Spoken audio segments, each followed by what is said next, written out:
Oh, hello, Professor Burke. Hey, how's it? Hey, how you doing? Wonderful. Am I catching you at a okay time? I know it's a busy. Beautiful day outside. No, I know. happy to have you here. Beautiful. We're actually doing a series called 5 Things Okay.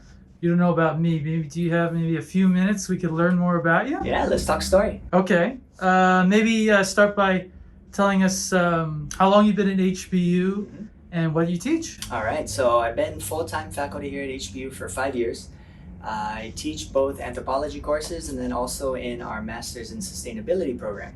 So I'd say about half of my time is with the graduate students and the other half with the undergraduate students. Wow, that's cool. And you are originally from, is it Hawaii? Yeah, born and raised here on Oahu. Mililani, went public school. Oh, cool. Yeah, Okay. Rip public school. And and then later went off to do some of my undergraduate work, studies in Washington State, and continued on to do some graduate studies in South Africa at the University of Cape Town. Wow, And that's incredible. That's kind of really where I got into the anthropology coursework. I know it's off the top of your head, but maybe do you have 5 things we may not know about you? Sure. Okay. All right. So let's see. The first one, so maybe how did I become interested in anthropology or just like the study of people and different cultures? So when I was 8 years old, 3rd grade, I think it was, my parents had a friend who was a missionary over in Nairobi, Kenya. And they had sent one of their children to come stay with us for 3 months here in Hawaii, with the idea that I would then go back and due to the circumstances, the time was right when I was 8 years old because they were maybe going to leave. So my 8 years old. My parents had this, this option. Do we send them? Do we go with them? And they ended up deciding to send me all by myself from Honolulu to Nairobi. Wow. And where did you stop along the way? Did you stop like 1 or 2 layovers? Or? yeah, so I think it was LA and then Charles de Gaulle in Paris, yeah. and then went down. And but that was like back in the times when it was safe, where they'd hand me over to a flight attendant to the next one. But I remember in Charles de Gaulle having like a 6-hour layover and being bored, and I walked out. I couldn't speak, communicate with the people there, and they lost me for a little bit in the airport. And I showed up, and they're all yelling at me in French. And so, what an experience! That's incredible. So lived there for 3 months in Nairobi, and was at a school, learned Swahili for a little bit. Still remember a little bit of that, but I think maybe that I look to that moment as one experience where I think it really opened me up to develop an interest, a passion for understanding other cultures and other people, ways of knowing, and I think in a way that moment led me to anthropology. That's great. So that's one. What would be the second thing? A second one. So, over the last 25 years or so, my family's been very involved with Special Olympics Hawaii. My brother's an athlete, and we've been a member of the Central Oahu Terminators. Oh, the Terminators. The Terminators for about 25 years, and I've been involved in various capacities, most recently as a coach, and even like a unified partner, so I'll actually participate with one of the athletes. We just finished the swimming season, and man, it's been so great to hop in the pool and to help them to achieve some of their goals and to learn from them in the process. So great, you've been doing that for over 20 years. Yeah, wow. And I think that's so one of our values here at HBU is kuleana, right? Like that deep caring for, and I think we all have a kuleana for our students, for our colleagues, and my kuleana, which extends outside of the campus, is with the Special Olympics and the athletes, and that's always, I think a bright spot in my week is every Saturday getting out there and helping out. And even with, some of these athletes are so good at swimming that I take them out snorkeling, going for taco, which is octopus. And they actually, they're getting pretty good catching their own. So that would be number 2. A third one is, so while I was studying at the University of Cape Town in South Africa, I had a friend from previous college. He came to visit me, and he says, "Hey, I want to go summit Mount Kilimanjaro." So we then flew from Cape Town up to Nairobi, spent some time with that uncle I have, went down to Moshi in Tanzania, and with a team of guides, we're able to summit up to the top of Mount Kilimanjaro, and it was a great accomplishment, I guess, to get to the top. But the journey and learning about the guides and their families and their relationships with the mountain was something that I won't soon forget. That's amazing. How long did it take to get to the top? Yeah, so there's different routes and different objectives. You can extend it out 5-6 days, or you could even try to power through in 3 days. 3 so I days, think wow.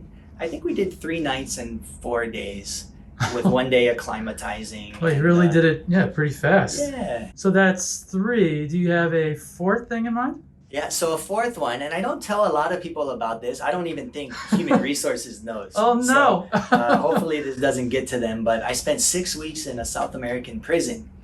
And, I've shared that with some of my students at first, and, in the beginning of the semester, and what? Why? Why did you go to prison? Why? And how did you get out of there? So, fortunately there wasn't any major fiasco that I got caught up in, but upon graduating from undergrad, I had a degree in education and I'd studied Spanish for so long, I decided, hey, wouldn't it be great if I went, had a little adventure, went down to, somehow I ended up picking Ecuador. I was in Quito, but practiced my Spanish. I had a volunteer opportunity as an educator teaching English. And so I went down there and was having a great time teaching, but still felt a little unfulfilled. So was looking for some other opportunities to volunteer. I actually ended up connecting with Special Olympics Quito, and I was a track coach there for about 4 or 5 months, but also stumbled upon a youth prison. It's a long story how I got there, but I went for 3 months initially, every Thursday. Right. It was run by Catholic priests, I think because they didn't trust the government to manage all this money, so they trusted the Catholic Church. And I showed up and they said, yeah, you can do whatever you want with these guys. Huh. So I scratched like, what am I gonna do? Right. So I ended up meeting, and these were gnarly dudes, drug dealers, murderers, rapists, up until 18 years of age, maximum sentence of 4 years, and met with a group of about, I think it was 8 to 10, young men every Thursday, and we'd talk about, what does it mean to have dreams, and we'd talk about educational goals and family, and we'd talk about girls, and how are we spending our time here. And I was so touched by that moment to have a voice, and it was just really like to be a friend, to be a mentor, to be somebody that was there with them. 60% of those kids for the 4 years wouldn't have anybody go and visit them. And didn't think that it would lead to it, but I ended up writing a letter to the Catholic priests that were running it and petitioned to stay there for 6 weeks. So on one Thursday, walked in with my backpack, and normally when it was time to leave, I followed them to the dormitory area, and what are you doing? I said, well, I'm gonna stay over. What? No way. Okay. So one guy gave me his pillow, the other guy gave me like his his dresser. I was like, no guys, I don't need all this stuff. But it just kind of helped to I don't know, I think to teach me really what it means to share in Ohana. I guess it's like another one of our values here. Right. And I still keep in touch with many of the young guys, so they're probably about approaching like late 20s, early about 30 years old. Some of them have kids already. I'm even helping one of them, trying to support him as he's going back to university and doing his studies there. Wow. And so it's kind of, sometimes we stumble upon these opportunities that arise, and you never know what the horizon would be. And I think I've been fortunate enough to, at least in this instance, see what's possible, and it's been great to maintain those relationships over the years. So I don't have any plans to go back to prison. And it was really tough explaining to my parents, there's a young 20-year-old guy like, hey, so by the way, I'm not going to talk to you for the next 6 weeks or so. So the last thing, do you have one more thing we might not know? Okay, sure. Something a little bit more. I'll go back to South Africa. So went on a shark diving excursion over there. Okay. And what the captain, the guide, they say, okay, we got to be real careful here. We've got these great whites swimming around. We're chumming the water. And I'd never seen a shark in Hawaii. If I see one over here, I'm jumping out of the water. Exactly. Really grown a passion for spear diving, for free diving, and saw my first shark here in Hawaii just a week and a half ago.